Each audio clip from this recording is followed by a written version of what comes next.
পাখা কাঁঠালের সিজন, তো পাখা কাঁঠাল দিয়ে কিছু করব না, তা তো কখনোই হতে পারে না। তো আমাদের গাছের প্রথম এটা কিন্তু পাকা কাঁঠাল, আমাদের বলতে শ্বশুরবাড়ির আর কি গাছের প্রথম এই কাঁঠাল।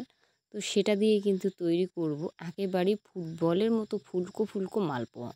তো নমস্কার বন্ধুরা, সবাই কেমন আছো? আশা করি সবাই ভালো আছো। নতুন একটা ভিডিওতে আপনাদের আমি কিন্তু সবাইকে জানাই স্বাগত। তো এই গরমের সিজনে ফল কিন্তু প্রায় সব রকমই পাওয়া যায়, আর গরম মানেই কিন্তু ফল। ফল আম তো সব থেকে বেশি ফলের রাজা। তো আম দিয়ে অনেক রেসিপি তৈরি করা হলো। তো এখন ভাবছি কাঁঠাল দিয়ে কিছু রেসিপি বানাবো, তা তো হতে পারে না, রেসিপি যদি না বানাই তাহলে হতেই পারে না। তো ভাবলাম যে কাঁঠালের রস দিয়ে একবার এইভাবে যদি পিঠে তৈরি করা যায় তাহলে কেমন হয়। কিন্তু যেই ভাবনা সেই কাজ করে যে এতটাই মানে সুন্দর হবে, মানে আমার ভাবনারও বাইরে ছিল। আর খেতে যে এত সুন্দর নরম তুলতুলে, মানে বলে বোঝাতে পারবো না আপনাদের। মুখে দিলেই যেন একদম মিলে যায়। দেখে হয়তো বুঝতেই পারছেন যে কতটা কিন্তু একদম নরম, দেখে কিন্তু বোঝাই যাচ্ছে। আর হবে কিন্তু ফুটবলের মতো। তো বানানোর জন্য ফার্স্টেই কিন্তু এইখানটায় একটা পাকা কাঁঠাল সেটা নিয়ে নিলাম। নেওয়ার পরে দেখুন ঠিক এরকমই, মানে যাতে কাঁঠালটা একদম নরম হয়।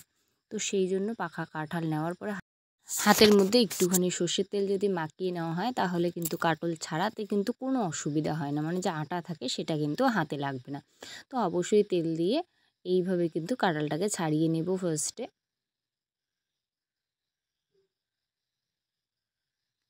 নরম যদি কাঁঠাল হয় তাহলে খুব সুন্দরভাবে ছাড়ানো যায়। এরপর কিন্তু কাঁঠালটাকে খুব ভালো করে ছাড়িয়ে নেব।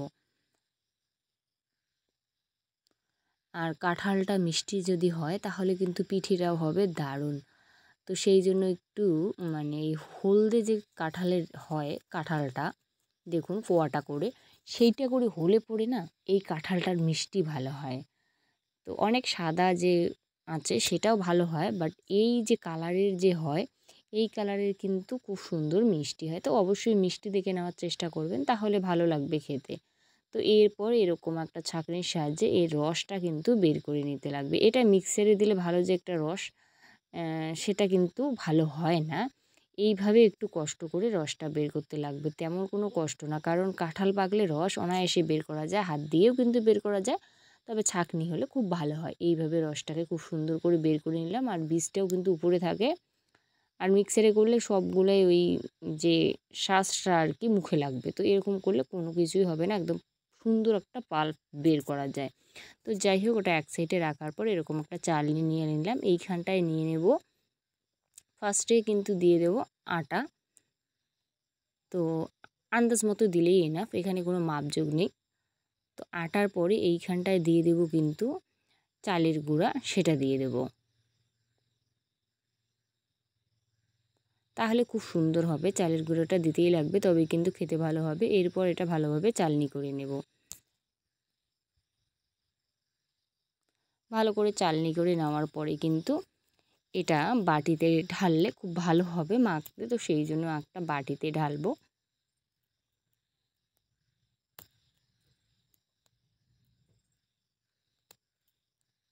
বাটিতে ঢালার পর এটা কিন্তু এইখানটায় একটুখানি নুন মেশালে টেস্টটা খুব সুন্দর হবে, তাই দিয়ে দিলাম 1 চিমটে মতো নুন। আর একটুখানি দিয়ে দেবো কালো জিরে, তাহলে দারুণ হয়। মৌরি থাকলে দিলে আরও ভালো হতো, কিন্তু আমার হাতের কাছে মৌরি নেই। এরপর দিয়ে দেবো গুড়, দিয়ে খুব ভালো করে মিশিয়ে নেব। আপনারা গুড়ের পরিবর্তে চিনি অ্যাড করতে পারেন, তাতেও হবে। যেহেতু কাঁঠালে অনেকটা পরিমাণে মিষ্টি থাকে, তাই মিষ্টির পরিমাণটা কিন্তু কমিয়েই দিতে লাগবে। তো এটা মাখার পরে এরপর দিয়ে দেব কাঁঠালের যে পাল্পটা, সেটা দিয়ে দেব। বেশ অনেকটাই দিলে মানে ফ্লেভারটা খুব সুন্দর হবে। আর এটা যখন ভাজবেন, মানে যখন ভাজবেন তখনই হয়তো বোঝা যাবে, ঘর থেকে বাইরে পর্যন্ত কিন্তু কাঁঠালের পিঠার গন্ধে একদম করে। পুরা বাড়ি কিন্তু ছড়িয়ে যায় এই গন্ধ। আর খেতে যে কতখানি মজা হয় সেটা কিন্তু আপনারা যখন বানাবেন তখনই বুঝতে পারবেন। তো খুব ভালো করে এটা আগে রসের সঙ্গে মিশিয়ে নেব। হাত দিয়ে মেশালেই খুব ভালো হয়, তাই হাত দিয়ে মেশানোর চেষ্টা করতেছি। হাত দিয়ে মেশালেই মানে জিনিসটা খুব ভালো হবে। তো এটা কিন্তু খুব ভালো করে ব্যাটারটাকে ফেটিয়ে নিলে খুব সুন্দর পিঠে হবে। তো আপাতত এই পর্যন্ত এরকমই আর কি। এই গুড়টা ঠিকমতো মানে ভাঙতেছে না, তো খুব ভালো করে মাখার পরে কিন্তু এটা একটু রেস্টে রাখবো। তো কিছুক্ষণ একটুখানি রেস্টে রাখবো, তাহলে খুব সুন্দর এই পিঠেটা তৈরি হবে। তো এটা একপাশে সাইডে রাখার পর ততক্ষণ কিন্তু কড়াইয়ের মধ্যে তেল বসিয়ে দেব। আর পিঠে ভাজার জন্য কিন্তু এরকম যে কালো কড়াই হয় সেটাতেই কিন্তু খুব সুন্দর পিঠে একদম মানে দারুণ হয়। তোমার অন্য কিছু কড়াইয়ের থেকে কিন্তু এই কালো যে কড়াই, লোহার কড়াই এটা, তো এই কড়াইটাতে তেল দিয়ে তেল ভালোভাবে গরম হলে পরে যে পিঠের ব্যাটারটা আরও একটু জল দিয়ে খুব ভালো করে কিন্তু ফেটিয়ে নিতে লাগবে। আর ঘনত্বটা দেখে তো বুঝতেই পারছেন কীরকম, বেশি পাতলাও না বেশি মোটাও না। তেলটা যখন ভালোভাবে গরম হবে এরপর কিন্তু হাতা দিয়ে সুন্দর করে এক হাতা করে দিয়ে দেব। দিলেই কিন্তু 2 মিনিট পর দেখতে পারবেন খুব সুন্দরভাবে একেবারে ফুটবলের মতো ফুলবে এই পিঠেটা।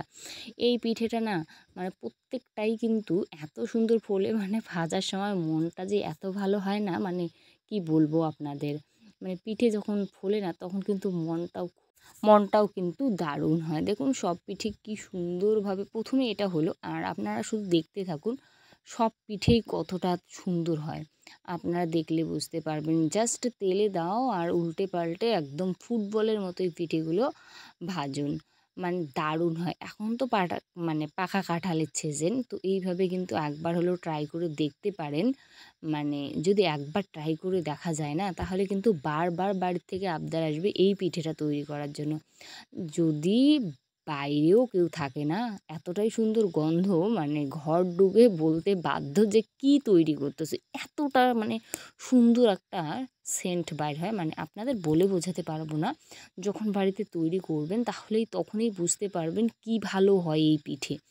খেতে যে কী অসম্ভব সুন্দর হয়, মানে এর এরকম পিঠের কি হয়ই না। মানে বয়স্ক যেমন অনেক লোক আছে দাঁত থাকে না, পিঠে খেতে পারে না।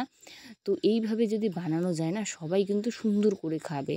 আর সুন্দর করে দেখুন এক হাতা করে দিচ্ছি আর কতটা সুন্দর ফুটবলের মতো ফোলে। আপনারা দেখে হয়তো বুঝতেই পারছেন কতখানি এটা সুন্দর হয়।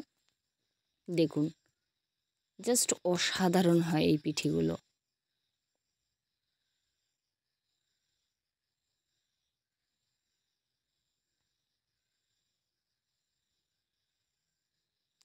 তো সব পিঠেই কিন্তু ঠিক এই পদ্ধতিতেই তৈরি করব, তেমন আর কোনো ব্যাপার নেই। তেলে দিলেই কিন্তু 2 মিনিট অপেক্ষা করে যদি উল্টানো যায় সুন্দর একটা কালার হলে পরে নামিয়ে নিতে লাগবে।